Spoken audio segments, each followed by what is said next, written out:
Assalamualaikum warahmatullahi wabarakatuh. Ya, anak-anak semuanya, apa kabarnya? Alhamdulillah kita bertemu lagi di kesempatan kali ini untuk pembelajaran sejarah kebudayaan Islam ya. Yang dimana kemarin kita melakukan kegiatan belajar mengajar itu secara online dan alhamdulillah kita semua hari ini bisa belajar dengan bertatap muka atau secara offline langsung ya. Alhamdulillahirabbil alamin ya. Tadi pelajaran sebelumnya siapa? Ibu Meli ya. Pembelajaran bahasa Indonesia ya. Bu Meli masuk? Alhamdulillah masuk. Ya, sekarang kita melanjutkan untuk pembelajaran sejarah kebudayaan Islam. Sebelum kita mulai, mari kita kirimkan Al-Fatihah terlebih dahulu untuk baginda kita Nabi Muhammad SAW beserta para keluarganya, beserta para sahabatnya, dan juga untuk guru-guru kita, untuk orang tua kita, untuk saudara-saudara kita, untuk orang-orang yang mencintai kita dan yang kita cintai, untuk orang-orang yang kita sayangi dan menyayangi kita kirimkan Al-Fatihah. Mari kita tundukkan hati kita, mari kita angkat kedua tangan kita untuk mengirimkan Al-Fatihah kepada mereka. Syai'ulillahil Fatihah. A'udzu billahi minasyaitonir rajim. Bismillahirrahmanirrahim. Alhamdulillahi rabbil alamin. Ar-Rahmanirrahim.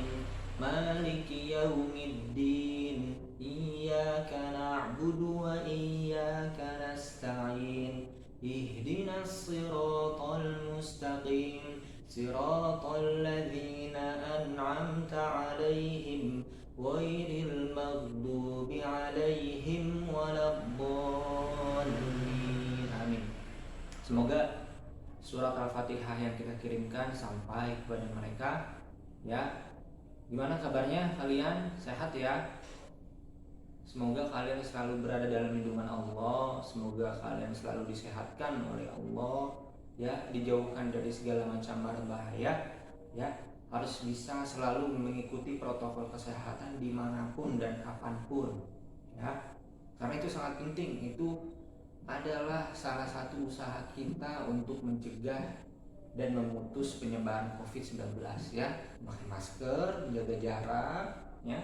Alhamdulillah kita sekarang kan bisa bertatap muka walaupun dalam keadaan di pandemi ini yang memaksakan kita untuk belajar secara tatap muka, tapi insya Allah tidak mengurangi rasa semangat kita untuk belajar secara tatap muka atau secara offline ini ya. Yang penting protokol kesehatan diikuti ya. Kita lanjut ke pembelajaran selanjutnya ya, tentang sejarah kebudayaan Islam. Kemarin kita sudah membahas tentang dakwah Rasul di Madinah dan di Mekah. Sekarang kita berlanjut ke strategi di mana para khulafaur rasyidin itu berdakwah ya.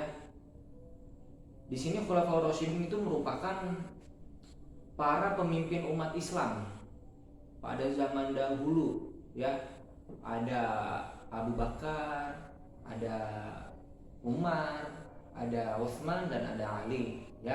Mereka ini adalah salah satu orang yang terpilih sebagai pemimpin yang melanjutkan kekhalifahan Rasul sebelumnya ya. Jadi Rasul waktu itu memimpin, karena Rasul sudah habis, kemudian dilanjutkan kepada para sahabatnya yaitu Khulafaur Rasyidin. Khulafaur Rasyidin ini adalah penerus-penerus pemimpin umat Islam pada waktu zaman dahulu ya. Jadi setelah Rasul ada Abu Bakar, ada Umar, ada Utsman dan ada Ali ya. Sekarang kita berlanjut ke Abu Bakar terlebih dahulu. Gimana caranya Abu Bakar waktu dahulu itu menyusun strategi ya, menyusun strategi gimana cara berdakwah Abu Bakar. Ada salah satu strategi Abu Bakar dalam berdakwahnya ketika pada zamannya Abu Bakar memimpin umat Islam waktu zaman dahulu, yaitu memerangi orang-orang murtad, memerangi nabi-nabi palsu, dan memerangi orang-orang yang enggan berzakat.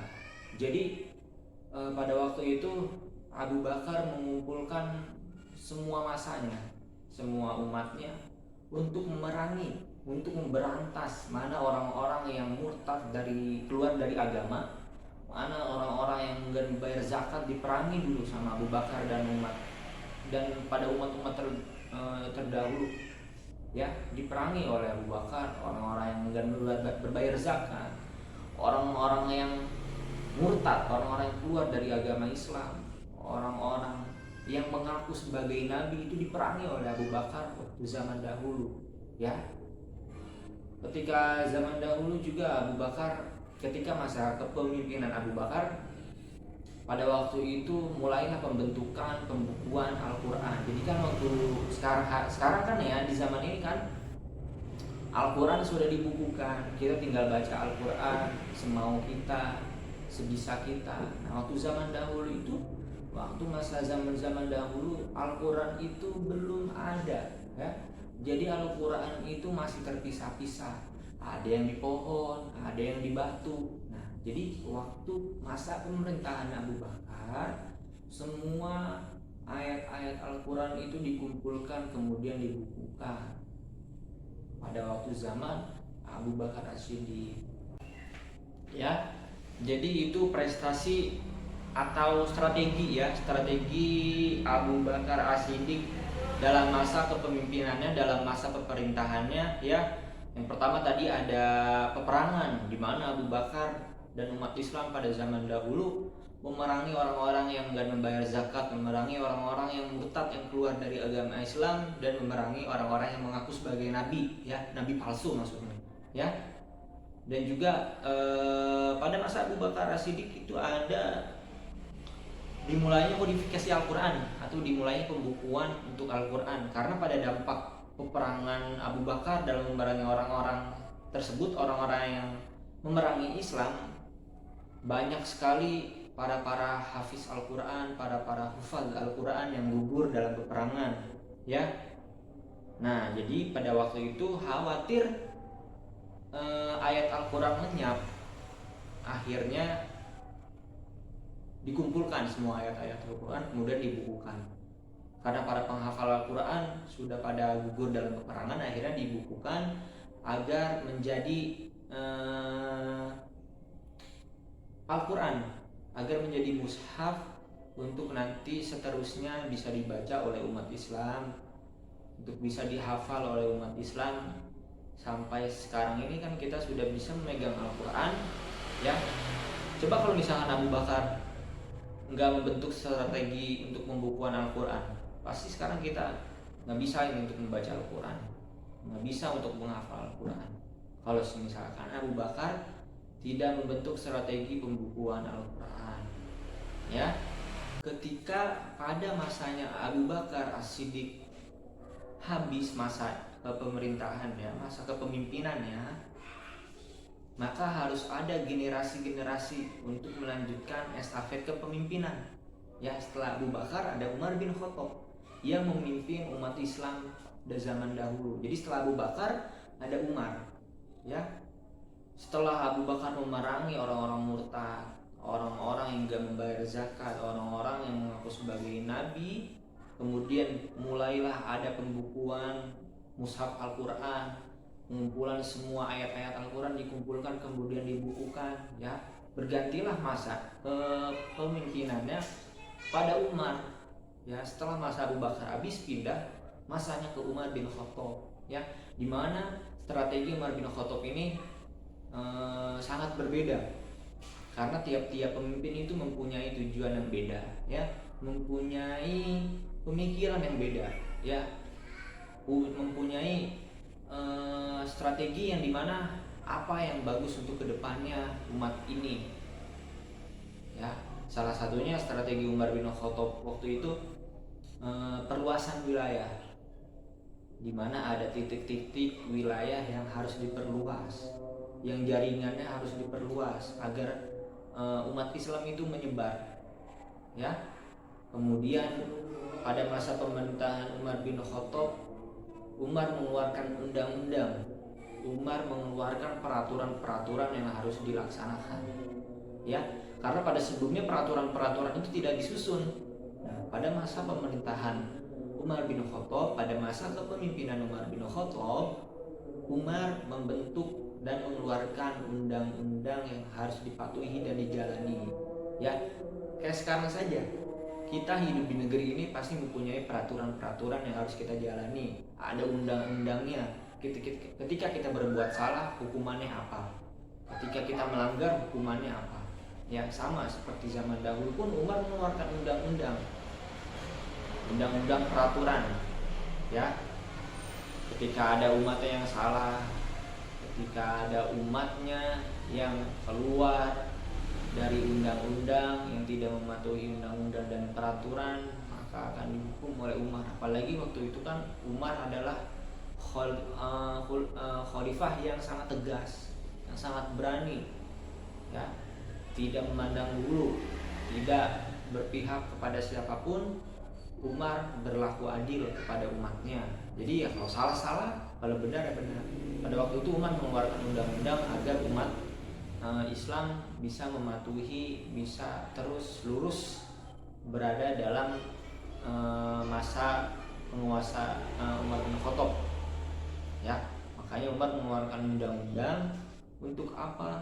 Untuk umat Islam, agar umat Islam bisa lurus, bisa mematuhi, bisa mengikuti apa semua yang sudah dianjurkan oleh Allah, apa yang sudah diberitahukan oleh Rasulullah. Ya, itu fungsinya undang-undang pada zaman dahulu. Kemudian strategi Umar bin Khattab tadi, yang pertama kan ada perluasan wilayah, kemudian Umar mengeluarkan undang-undang peraturan yang harus dijalani oleh umat Islam dulu. Kemudian Umar pun membentuk dewan-dewan. Nah, pada masa Abu Bakar sebelumnya nggak ada dewan-dewan, ya, menteri-menterinya itu nggak ada, jadi belum terbentuk. Ini menteri apa, ini menteri apa, ini dewan apa, ini dewan apa, ini bagian apa, ini bagian apa. Tapi pada masa Umar, setelah Abu Bakar, Umar membentuk dewan-dewan.